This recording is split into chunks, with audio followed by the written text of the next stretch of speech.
Aujourd'hui les amis, vidéo particulière, présentation du vélo, présentation du bolide. Je pense être un tout petit peu légitime. Après 3500 km depuis Poitiers, on est actuellement en Norvège, à Kristiansand, dans une petite ville au sud de la Norvège. Présentation du vélo, je vais faire point par point, catégorie par catégorie. Je vais essayer de tout vous présenter et de tout vous détailler, sachant que c'est mon opinion. Ça ne concerne que moi. Si vous voulez me copier, copiez-moi. Mais je pense que le meilleur moyen de choisir son matos, c'est de tester et de se faire son propre avis. Voici le bolide. Ridgeback, marque anglaise, Ridgeback Adventure. Un vélo de voyage, une randonneuse plus spécifiquement. On est sur du Shimano à peu près partout, que ça soit les freins, que ça soit les poignées, le plateau, etc. C'est à peu près du Shimano partout. On est sur 3 plateaux, 9 vitesses, ce qui nous fait 28 vitesses. Je pense que c'est littéralement largement suffisant. On ne se sert absolument pas de tout. Mais au moins on peut mouliner et on peut bombarder en ligne droite. Concernant les pneus, on est sur du 37, ce qui à mon sens est un petit peu trop petit. Et j'ai encore crevé tout à l'heure parce qu'en fait j'ai surchargé la machine. Donc on va essayer peut-être de le changer encore une fois. 37 c'est vraiment le minimum. Pièce par pièce, ici on a tout ce qui va être électronique et papier. À l'avant juste ici, on a tout ce qui va être divers, conneries, lessive, les trucs un peu de conneries de divers. Ici ça va être téléphone et batterie externe. Juste ici, ça va être tout ce qui va être chambre à air, outils de secours. Juste là, dans cette petite sacoche, ça va être le téléphone, la petite barre de chocolat ou les petits bonbons à voir. Ici, sacoche, on a du divers, on a une perche, on a d'autres conneries. Je vais vous présenter tout ça. L'eau, très important, on a 2 bidons ici, un bidon juste là et un bidon dans les sacoches. On a un sac à dos à l'arrière, ultra important le sac à dos les gars. Parce que si vous voulez marcher, si vous voulez aller en ville, je pense, c'est mon avis, mais je pense qu'un sac à dos est obligatoire. Après voilà, ça prend du poids, ça prend de la place, c'est pas très pratique, on l'a saucissonné un peu à l'arrache. Ouais, il est fixé là comme ça sous la selle. Mais je pense qu'un sac, c'est quand même très important. Si vous voulez vous déplacer à pied ou même faire une randonnée, en vélo, tout n'est pas forcément accessible. À commencer par l'électronique les gars, sac étanche, acheté sur Amazon. C'est de la daube, vraiment, j'ai payé ça 30 balles, ça se déchire, c'est une bourbe pas possible. Le sac est résistant, mais c'est les attaches qui se fixent à la fourche qui sont littéralement pourries. Donc, achetez plus cher plutôt qu'acheter cheap, parce que sinon ça va juste se casser. À l'intérieur, sac étanche, très important, avec sachet de silice pour l'humidité. Je vais vous présenter tout ça un à un. Et on a dans le sac un autre sac étanche lui aussi, avec dedans ses papiers. Caméra DJI 360, c'est avec celle-ci que vous voyez absolument tous les réels. Voilà, je l'ai fait tomber d'ailleurs. J'ai pas acheté de protection, c'est ma faute. Batterie externe, Anker, 40 balles sur Amazon, 20 000 mAh, ça recharge 4 fois votre téléphone. Deuxième batterie externe, pareil, 20 000 mAh, 4 fois votre téléphone, X-Storm. Je ne sais pas ce qui s'est passé, peut-être qu'elle a pris l'humidité ou alors je l'ai fait tomber, mais elle commence à bugger. Ça fait chier pour des batteries à 50 balles. Câble Upgreen super performant qui transfère vos fichiers en littéralement une demi-seconde. Je recommande, même pour la charge rapide. Prise, indispensable. Deuxième chargeur rapide, très important. 2, je pense que c'est le strict minimum avec tout le matériel électronique qu'on a. On gagne énormément de temps à charger 2 fois ces appareils. Dans un sac hermétique fermé, on a évidemment des cartes SD, on a le chargeur du micro DJI juste ici, et on a une clé USB qui permet de lire les cartes SD, transférer des fichiers, etc. C'est toujours utile, ça prend de la place, un peu chiant, mais quand on en a besoin, elle est là et on est content. Dans ce sachet-là, on a un disque dur, 1 Tera, le Samsung S7 je crois, avec des charges DJI. Charge classique, voilà. J'ai 6 charges, 6 batteries, donc dans 2 boîtiers différents. Et j'ai mon petit disque dur, juste ici. C'est le T7 Shield, pardon. Hop. Sachant que je filme avec la Action 4, la petite perche. Et j'ai ici le DJI Mini 2, je crois. Sacoche de guidon, mise un peu à l'arrache, parce que c'est pas du tout une sacoche de guidon, c'est une sacoche de selle. On s'en fout. À l'intérieur de cette Mixery Box, on a quoi? On a une Petzl, si jamais on veut explorer les fonds marins. ou explorer des tunnels. On a des petites attaches DJI, voilà, pour mettre la caméra dessus, attache des poignets, attache pince. Toujours pratique, même si on ne s'en sert absolument pas. Le jour où j'en aurai besoin, je serais bien content de l'avoir.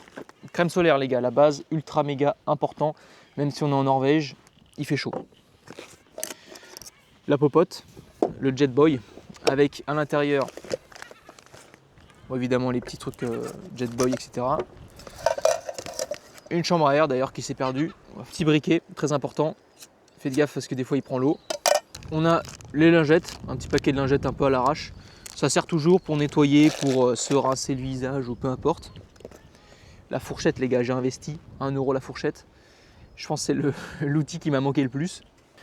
Lessive à main, ultra. Alors c'est pas ultra important, en vrai j'abuse, mais de temps en temps avoir des petits vêtements qui sentent propres. Les gens se demandaient comment je faisais pour laver mes fringues. Bah il y a de l'eau derrière, j'ai ma lessive, je me fais ma propre machine. On a la bonbonne de gaz nécessaire pour se faire des nouilles ou se faire un petit café le matin. Cette taille suffit amplement. Sur le teco de cette petite boîte, on a deux choses. On a les ouvre-boîtes, parce que des fois des habitants nous donnent des boîtes de conserve mais il n'y a pas la petite truc pour tirer. Donc très important. Le vieux calbar qu'on a découpé pour faire un chiffon pour la chaîne, c'est toujours utile. Et on a au cas où une petite corde, si jamais c'est une corde de la tente de base, j'en ai pas besoin, du coup je l'ai récupérée. Ça peut toujours servir, une corde pour saucissonner des trucs. On a l'huile pour la chaîne, on a les démonts de pneus, on a les clés, on a un truc avec plusieurs clés, tournevis, etc. On a ça très utile pour nettoyer la chaîne. On a un câble au cas où, un câble de frein, on a de la colle. On va rajouter la petite chambre à air. Hop. Et je vous vois venir à dire oui mais moi je suis pas mécanicien, je peux pas partir en vélo, je sais pas quoi. Arrêtez de vous trouver des excuses les gars, je n'y connais absolument rien à la mécanique. Il y a des magasins de vélo tous les 500 mètres, surtout en Scandinavie. Donc n'ayez crainte, vous allez toujours trouver quelqu'un qui va vous aider. Si jamais il y a un gros pépin, ce qui arrive très très rarement, vous allez forcément trouver quelqu'un. On a tout ce qui va être cagoule, donc j'ai cagoule, gants, le bonnet sur moi. On a le petit livre d'anglais, voilà, des fois on se tape des déterres, on fait des petites révisions. Très important, Scandinavie, ils parlent très bien l'anglais. On a ici le moulinet pour la canne à pêche qui est juste ici. Voilà, on l'a fixé un peu à l'arrache. L'aluminium juste ici, si jamais on pêche des poissons, on peut le faire chauffer en mode papillote. C'est plutôt cool, même si on a des patates ou des trucs. Aluminium, c'est toujours cool, même pour emballer, pour saucissonner, pour se faire un truc un peu dur. Enfin bref, l'aluminium, j'aime bien. Trousse Décathlon, 10 ou 15 balles, je sais plus exactement. On a le petit crochet ici avec le miroir. Je vous avoue que c'est très très pratique. Bon, dedans, dentifrice, brosse à dents, la base. Les cotons-tiges, ça c'est absolument pas nécessaire, mais c'est juste moi pour mes piercings. Deuxième tube de crème solaire en stick, ça prend moins de place, toujours pratique. On a un dépansement et je vous avoue que j'en ai utilisé pas mal pour tout ce qui va être ampoule aux pieds. Ici, bon elle a une sale tête, mais c'est la crème anti-frottement. Voilà, extrêmement utile avant de partir le matin. On s'en badigeonne les cuisses et ça évite de frotter. Si besoin d'affalgant pour la tête, très utile, mini ciseaux, pince à épiler. Baume à lèvres, j'en ai pas eu encore l'occasion, mais je pense que dans les grands froids, ça va être notre sauveur. Plaquettes, c'est antihistaminique pour les allergies. Voilà, j'en ai, ça m'arrive de temps en temps. Ici, le petit coupe-ongle. Dans la grande poche, juste ici, on a le paquet de lingettes, 60 lingettes. On a le gel pour les cheveux parce que je suis une princesse. Des fois, je me fais des petites coiffures. Absolument pas nécessaire. Et juste ici, on a la couverture de survie qui, à mon avis, nous servira dans les grands froids. Pour l'instant, elle est au chaud dans la trousse. C'est toujours bien d'en avoir une. Ça coûte pas cher. Sait-on jamais. En termes d'habits, les gars, qu'est-ce que nous avons? On a le pantalon imperméable, indispensable. On a pareil le blouson imperméable, indispensable. Nous avons un premier cycliste, jambes courtes. Deuxième cycliste, jambes longues. Nous avons une première veste, toujours un plaisir de la mettre le soir après la douche. Et on a un pull qu'on va mettre sous le manteau imperméable ou par-dessus le mérinos. C'est juste un confort en plus et quand il caille, on est bien content de l'avoir. On a bien évidemment la petite serviette. Alors de base c'est une serviette de sport, mais en fait c'est qu'elle sèche ultra vite. On la saucissonne, ça prend pas beaucoup de place. Petite serviette. Niveau chaussettes, on a deux chaussettes basiques. On a deux paires mérinos, dont une à mes pieds. et une chaussette que j'ai trouvée par terre. Un peu crevard, mais je l'ai récupérée, sait-on jamais. Et j'ai ici 2 chaussettes 100% Mérinos. Alors ça coûte une blinde monumentale, je vous l'accorde. Mais dans le duvet, c'est des chaussettes que je mets uniquement pour dormir. C'est un confort et une chaleur non négligeable si vous traversez des pays scandinaves. Ici, dans ce petit sac, on a 2 ensembles Mérinos. Mérinos, c'est quoi? J'arrête pas d'en parler depuis tout à l'heure. C'est une laine qui retient les odeurs, qui retient la transpiration, qui laisse évacuer la transpiration, mais qui retient la chaleur. Là-dedans, on a quoi? On a 2 ensembles, 2 manches longues et 2 pantalons. C'est pas vraiment des pantalons, c'est plus des collants. Mais il en faut 2 à mon avis. Un qui reste dans le duvet, ou du moins que vous utilisez uniquement pour dormir, et l'autre que vous pouvez mettre la journée, quand vous pédalez, ou le soir, ou peu importe. Mais je pense que c'est toujours bien d'avoir une tenue propre au chaud dans son duvet, pour ne pas salir son duvet. Nous avons aussi un petit t-shirt. On a le Nakamura manche longue de cycliste. Si jamais il fait froid, un col à la peau, c'est toujours pratique. On a le deuxième Marcel juste ici. On a le petit short de sport si des fois je veux courir ou même me sentir à l'aise. On a 2 caleçons basiques, un caleçon de cycliste. Sur moi, j'ai un caleçon Mérinos et j'ai un caleçon Mérinos. Pareil, dedans, quand je dors, je le mets. Sur chaussures, ultra méga important. Quand il pleut, avoir les pieds au sec, ça vous refait la journée. À ne pas négliger, j'y avais pas pensé au début et au final c'est une bête d'idée. On a ici le U avec le petit câble, même si on est en Scandinavie, ça m'embêterait si quelqu'un se barre avec mon vélo. Donc au moins on l'accroche quand on fait les courses ou quand on dort la nuit. Le but étant de jamais quitter le vélo des yeux, de toujours l'avoir auprès de soi. Sait-on jamais, le petit U, ça prend de la place, c'est lourd, c'est chiant, mais c'est indispensable. On a ici le duvet. Avez-vous déjà vu un duvet aussi gros? Moi non plus. Tyros 900, il me semble, je sais plus, c'est plus marqué, ou Kyros 1000, je sais plus. Enfin bref, c'est un duvet qui permet de dormir en moins 30 en confort. C'est de la plume, ça coûte une bourse monumentale, je vous l'accorde. Je l'ai eu à moitié prix, merci Dieu. Mais voilà, je pense que c'est indispensable quand on fait des trajets en hiver en Scandinavie. Là en été, vous pouvez prendre un duvet à 100 balles, ça suffit largement. Mais si vous voulez taper des nuits sous la neige, indispensable. Idem pour le matelas, matelas R8. R8 c'est la Air Value, je crois qu'ils appellent ça comme ça. C'est la capacité à vous isoler du sol. Ce ne sont même plus des matelas qui se gonflent à la bouche, vous avez besoin d'une pompe ou d'un sac d'air. Voilà, R8 maximum, je vous conseille minimum R5. Tout dépend forcément de vos projets. Hein. Si vous faites le GR20 en Corse, et ben prenez pas ce matelas, ça sert à rien. Prenez un bon pull et vous pourrez dormir. Mais là, en Scandinavie, avec les températures qui vont baisser de plus en plus, on va taper des 0, des moins 10, des moins 20 degrés. Donc, bon matelas indispensable. Fausse idée reçue, corrigez-moi si je dis des bêtises, mais la tente ne vous isole pas de la température, seulement du vent. Donc j'ai la Escape 21 de Intersport, si je dis pas de bêtises, ou Decathlon, je sais plus, Intersport je crois.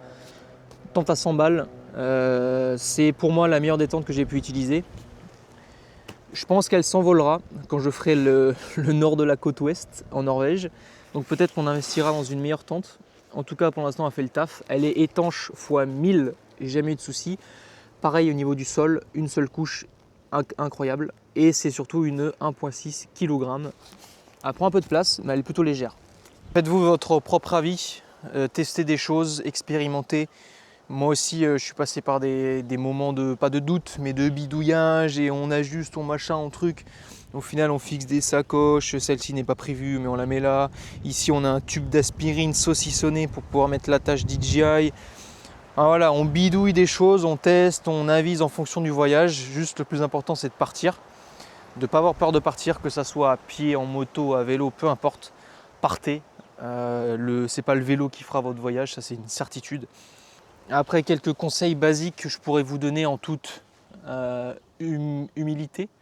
Frein à disque, voilà, pas d'hydraulique, pas de mécanique, pas de trucs chiants à réparer, que du câble. Tout le monde sait réparer le câble. Moi, c'est un cadre en acier, c'est du béton armé, ça tient énormément. Seul regret que je pourrais dire, ça serait sur la taille de mes pneus et le fait d'avoir pris un vélo avec des garde-boue. Alors, je pourrais les enlever, mais c'est un peu chiant de rouler sans garde-boue. Et en fait, j'aimerais bien rouler avec des pneus beaucoup plus gros. Donc à voir dans le temps si je retire les garde-boue, si je mets des pneus plus gros, si mes fourches le permettent aussi. Dans tous les cas, vous allez en avoir des problèmes, ça c'est une certitude. C'est pas pour ça que le voyage s'arrête, c'est pas pour ça qu'il faut douter ou quoi. Forcément, vous allez vous taper des journées bourbiers, des journées sous la pluie, des semaines sous la pluie, ou la chaleur, ou le vent, enfin bref. Forcément, il y aura des moments de doute. C'est aussi pas le plaisir, mais c'est aussi le jeu quand vous voyagez tout seul et quand vous voyagez comme ça un peu à l'arrache. Petit tips aussi, là j'ai mis des prolongations. Normalement, vous savez, elles vous servent à poster vos mains. Au final, je m'en sers juste de porte-bagages. Dernier petit point, j'allais zapper. La selle, c'est pas du tout une selle en cuir. Elle m'a arraché les fesses les 2 premières semaines. Mais une fois qu'en fait on est habitué, il n'y a plus besoin de changer. Donc pour l'instant, j'ai pas la nécessité d'acheter une selle en cuir. Ça coûte en plus extrêmement cher. On est sur du 150 balles la selle. Donc pour l'instant, c'est la selle de base. Ridgeback, voilà. Les fesses subissent et s'endurcissent. Sur ces belles paroles, je vous fais des bisous. Je vous dis à la prochaine pour le prochain vlog. Là, on va taper dans le dur. Ça va être le début de l'aventure. Et ce n'est que le début de l'arc 2.